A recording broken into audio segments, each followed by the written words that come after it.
So ဒီနေ့မှာတော့ Body Combat 105မှာပါတဲ့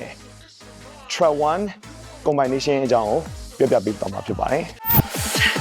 Okay, let's go. It's 8 jab cross and then 4 corner jabs. Nice. Hey, bringing the energy, bringing the vibe. Alright အားလုံးမင်္ဂလာပါကျွန်တော်သက်ပိုင်ပါလက်ရှိ Body Combat Instructor ဖြစ်ချင်တဲ့သူတွေကို mentor လုပ်ပေးနေတဲ့ Body Combat Instructor တယောက်ပါ So အဲ့ဒါကတော့ jab cross 8 ကြိမ်နဲ့ corner jab 4 ကြိမ်ဖြစ်ပါတယ် So ကျွန်တော်ဘယ်လိုလုပ်ကြလဲဆိုတာတခြားလိုက်ကြည့်အောင် So ညာဘက်6ယောက်ကိုရှေ့ထုံမယ် So နောက်က6ယောက်ကထုံးစံတိုင်းဒူးကောင်းကွေးပြီးတော့နှစ်ဖက်လုံးဒူးကောင်းကွေးပြီးတော့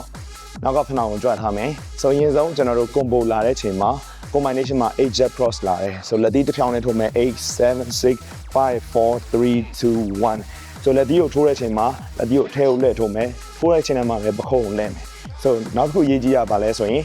corner jab So ခါကို corner jab ထိုးချိန်တိုင်းခါကိုပခုံးကဘေးကိုလှည့်မယ်4 3 2 1 Okay ပြန်အရှိကိုပြန်လှည့်မယ် So အရင်ဆုံးပါလဲ8 7 6 5 4 3 2 1ပြီးရင်ဘာလို့မလဲ corner So corner jab ထိုးတဲ့အချိန်မှာ6လောက်ကို step လုပ်4 3 2 1 Okay So ထိုးတဲ့အချိန်တိုင်းမှာ6လောက်ကိုလက်ပြီးတော့ပြန်ပြီးတော့သုံးမယ် Okay So ကျွန်တော်အားလုံးတူလိုက်ထိုးကြည့်အောင် So ready 3 2 1 go 8 7 6 5 4 3 2 1 4 3 2 1 again 8 7 6 5 4 3 2 1 4 3 2 1 Okay So အရေးကြီးဆုံးချက်ကတော့ထိုးတဲ့အချိန်တိုင်းမှာ